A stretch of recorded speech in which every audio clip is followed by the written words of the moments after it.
Certaines personnes possèdent des étranges pouvoirs. Est-ce le fait de l'homme ou d'une fée de la brune? On ne le sait pas. Tout ce que l'on sait, c'est que ces hommes ou ces femmes ont la possibilité de transformer notre monde. Mais si vous avez les malheurs de menacer l'un de ces êtres, votre vie deviendra une histoire terrifiante, une histoire angoissante. Vous ne me croyez pas? Alors écoutez l'histoire de cette petite fille nommée Dali Peluche. Le soleil de l'île de Key West se lève sur la chambre de la petite Dali. Celle-ci dort paisiblement. La violence de la lumière du matin ne l'atteint pas.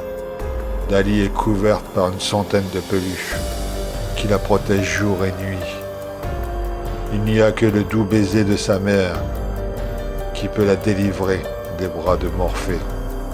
Aujourd'hui est un jour exceptionnel pour la petite. C'est son anniversaire. Elle fête ses 6 ans. Pour ce jour béni, Patricia lui a préparé son dessert préféré. Une glace au chocolat et à la menthe. L'ambiance est à la joie quand le téléphone sonne. Patricia vient d'apprendre une terrible nouvelle. Les invités pour la fête ne viendront pas. La navette partant de Miami n'accostera pas et aucun, notre capitaine, ne souhaite combattre cette terrible tempête qui s'annonce.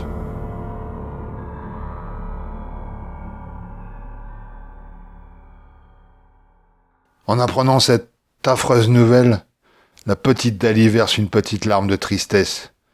Mais son optimisme naturel reprend le dessus. Sans attendre, elle demande à sa mère de préparer un bon gâteau et de remettre la glace au réfrigérateur. Comme ça, dès que le bateau pourra accoster, ses amis pourront le dévorer. Elle est comme ça, la petite Dali. Elle pense toujours au bonheur des autres. Mais cependant, pour son cadeau, elle ne peut pas attendre une minute de plus. Sa mère la fait patienter, mais devant sa petite bouille, elle craque rapidement.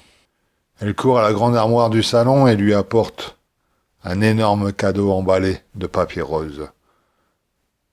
Dali bondit dessus et découvre des centaines de petites peluches. La nuit tombe sur l'île et la tempête a profité pour se lever.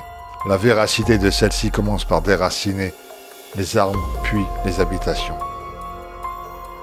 Par chance, la maison de Dali n'est pas sur la trajectoire de cette furieuse tempête, mais cela n'empêche pas Patricia de trembler de peur. Patricia est horrifiée, paniquée par cette méchante tempête. La dernière fois, juste avant la naissance de Dali, elle a vu trop de gens mourir. Elle ne pourra plus supporter d'autres morts. Le journal télévisé n'est pas là pour la rassurer. Les images d'apocalypse dessinent une fin du monde proche et sans pitié.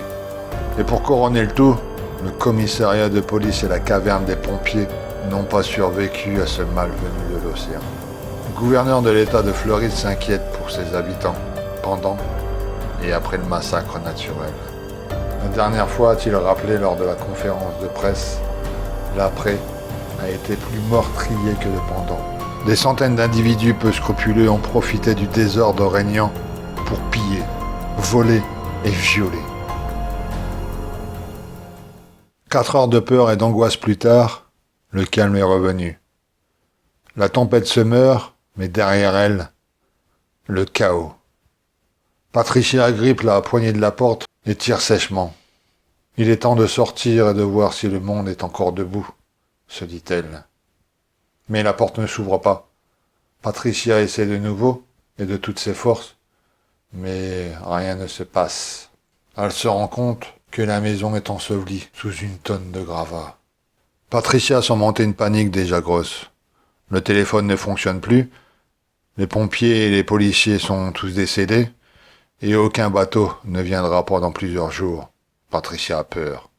« Ne pleure pas, maman. On va trouver une solution. Il y a toujours des solutions. Suis-moi, maman. » La petite fille emmène sa mère à la cave et lui montre une petite fenêtre où les chats du quartier passent pour se mettre à l'abri les soirs de pluie. Patricia n'en croit pas ses yeux. Elle voit le chemin de la délivrance. Sans attendre, Patricia saisit une vieille chaise poussiéreuse, pose son pied sur l'assise et grimpe. C'est à ce moment-là où la mère de famille a la peur de sa vie. Elle est en danger. Sa vie est en danger. Et celle de sa fille. Patricia redescend immédiatement de la chaise. Une panique saisit son visage. Elle attrape sa fille et remonte à l'étage. La petite Dali ne comprend pas ce qui arrive. Patricia verrouille la porte de la cave et essaie maladroitement de rassurer sa petite fille. Soudain, un bruit de chaise cassée résonne. Ça vient de la cave. Trop tard, se dit Patricia. Ils arrivent. Tu parles des chats ? Patricia n'ose pas dire la vérité à sa fille.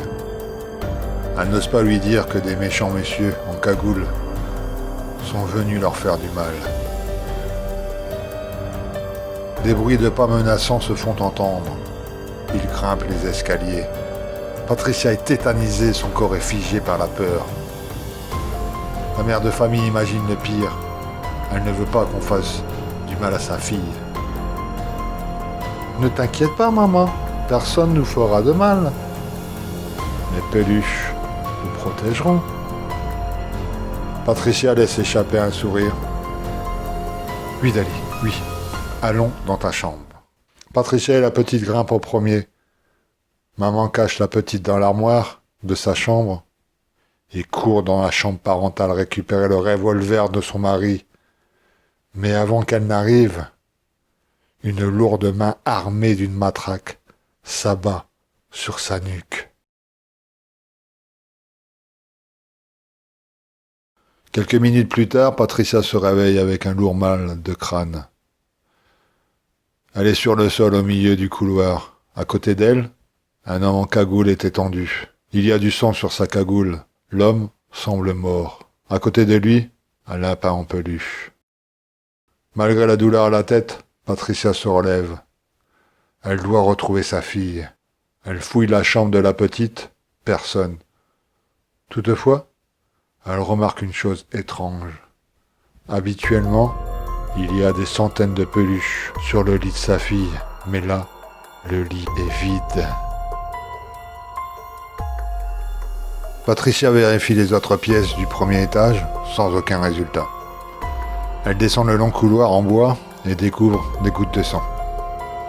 Elle trouve également plusieurs peluches. Ils sont en position de mort.